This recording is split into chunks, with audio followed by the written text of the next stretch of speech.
Hello, my name is Benjamin Franklin, and I bring greetings to you. I'd like to discuss a little bit today about me and my history and my contributions to history and to the people of the United States. Basically, I was born January 17th, 1706. I was the 10th child of 17 through my father, who had 2 wives. At first, he brought me in to be raised as a clergyman, so I started school. But after a year, we ran out of money. And so I started working in a soap factory with my father. Or actually, he did a candle soap shop. By the age of 12, my father realized I loved to read so much that he had me apprentice with my older brother James in his print shop. Now, James was not the most friendliest of brothers. He used to torment me daily and made life very rough for me. But after a few years, when I wanted to write as well and he refused, well, I penned the name of Miss Silence Dogood, a retired widow. And I would write under that surname and do helpful advice, which the readers loved. And after 14 letters, I finally came clean and told my brother who it was, and he was furious at me. Well, after a couple more years, I decided to leave Boston at the age of 17 and eventually found my way to Philadelphia, where I'd eventually meet my future wife.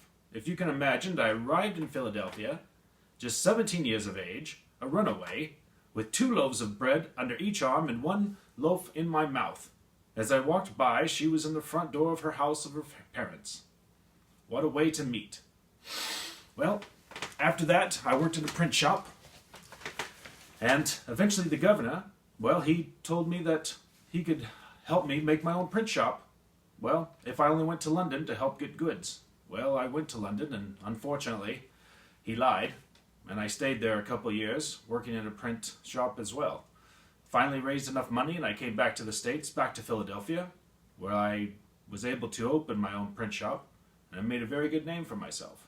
In fact, I got into business and became one of the wealthiest men in Pennsylvania.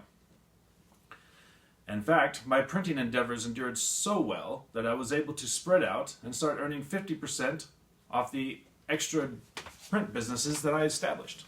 And so, by the age of about 42, 43, I was able to retire and pursue scientific endeavors, which my inventions included the Franklin stove, bifocals, because I was both nearsighted and farsighted. I also invented, what else did I do? The lightning rod, which we all know of my kite flying endeavor experiment, but we won't get into that right now. I also invented the harmonica, which was several glasses. If you remember water and glasses and making the noise that way, well, these I put them all together where you can only roll and make the same sound. Very interesting.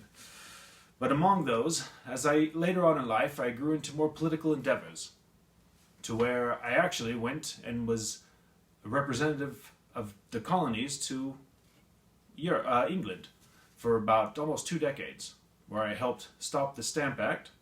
And when I finally came back to the colonies, I came back a devoted American. Because when I was there, I was purely a British loyalist. But when they berated me over the Boston Tea Party and other things, well, I left England a most devoted American. So I signed the Declaration of Independence, which I helped draft in 1776. And from there, instead of taking up arms and helping here in the States, well, the soon-to-be States, I went over to France and got the support of King Louis XVI, which helped us defeat the British. Well, I spent about 10 years over in France, and then finally came back at a ripe old age of 81. And there, well, I helped establish some laws to help abolish slavery, which Congress really didn't like at that time. And I was also the Postmaster General of the newly formed states. So eventually, I passed away at the age of 86 on April 17th, 1790.